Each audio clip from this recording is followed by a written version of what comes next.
Cerita kita kali ini berjudul Kampung Halaman Asli dan Palsu. Buku ini merupakan seri Dharma Master Cheng Yen dan diilustrasikan oleh Lin Chen-lu, serta diterjemahkan oleh Diana Xu dan Susi Grace Subiono. Buku ini diterbitkan oleh PT Cingse Mustika Abadi Indonesia. Kampung Halaman Asli dan Palsu. Pada sebuah zaman yang disebut zaman perang dalam sejarah Tiongkok kuno, ada seorang berasal dari negara Yan, namun hidup di negara Qi. Setelah dewasa, dia selalu rindu akan kampung halamannya. Dan ia ingin sekali pulang ke sana. Kebetulan ada seorang teman yang akan pergi ke sana untuk berdagang. Dia lalu melakukan perjalanan bersama dengan temannya itu. Sahabat ceria, siapa yang punya kampung halaman? Kak Gisel juga ada loh. Kalian rindu nggak? Tapi sayang sekali kita harus tetap berada di rumah karena sekarang sedang pandemi. Ayo sahabat ceria, kita berdoa bersama supaya pandemi cepat berlalu. Beberapa hari kemudian, mereka tiba di suatu tempat. Temannya lalu berkata bahwa dia sudah sampai di negara Yan. Sekarang mereka akan tiba di kampung halaman mereka. Ternyata negara Yan tidak terlalu jauh sahabat ceria. Mereka akan segera sampai. Terlihat wajah mereka berdua terlihat sangat gembira ya sahabat ceria. Mereka sudah tidak sabar untuk segera sampai ke kampung halaman mereka. Setelah berjalan tidak lama, mereka melihat reruntuhan sebuah bangunan. Dan temannya pun berkata, "Lihatlah, ini adalah kuil leluhur kamu." Melihat kuil leluhurnya hancur berantakan, hatinya pun merasa sangat sedih. Kasihan sekali ya sahabat ceria. Sahabat ceria, sepertinya ada yang aneh ya. Pria berbaju kuning itu berkata bahwa kuil leluhur yang ada di negara Yan hancur berantakan. Tapi pria berbaju kuning ini malah tertawa. Kira-kira sebenarnya apa yang terjadi ya sahabat ceria? Belakangan mereka kembali berjalan dan tiba di sebuah pemakaman.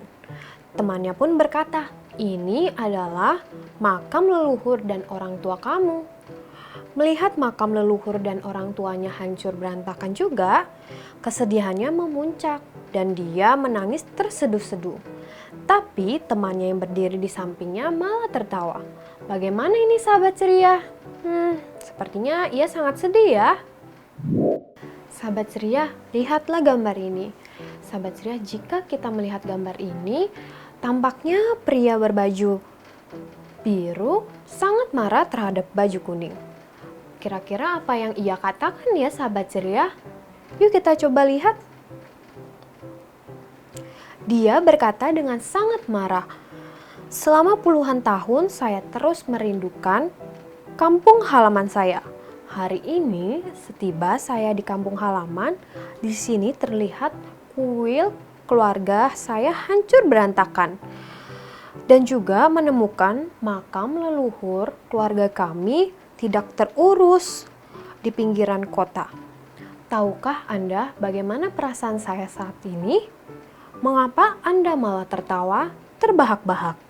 Temannya berkata, "Waduh, saya hanya bercanda.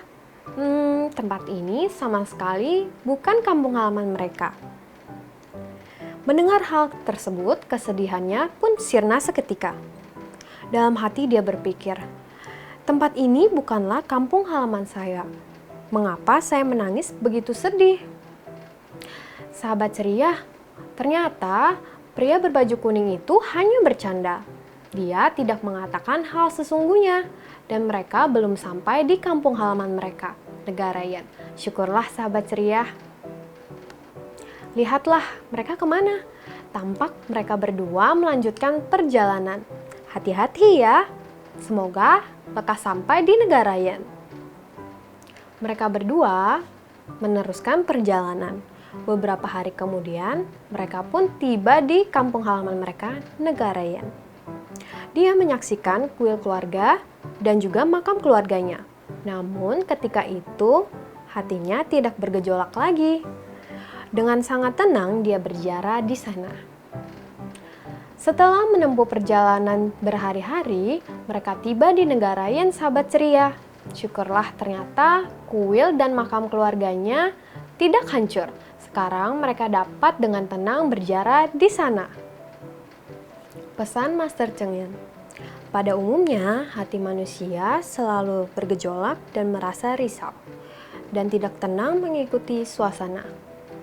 Jika tidak menelaah fakta sebenarnya dengan cermat dan sepenuh hati, akan sama seperti orang yang merindukan kampung halamannya.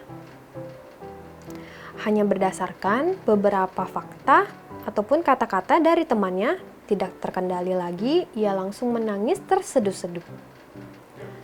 Karena itu, dalam kehidupan sehari-hari, tidak peduli apa yang terjadi, kita harus selalu melihat, mendengar dengan seksama, dan memahaminya dengan sepenuh hati. Dengan demikian, kita baru bisa memahami wujud sejati dari segala hal dengan sangat jelas.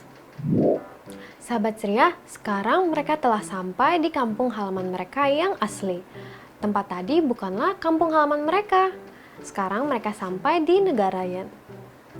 Sahabat ceria, benar sekali ya dengan apa yang Master Cheng Yen katakan. Alangkah baiknya kita jangan mudah percaya dengan apa yang dikatakan oleh orang lain sebelum kita lihat dan dengar sendiri.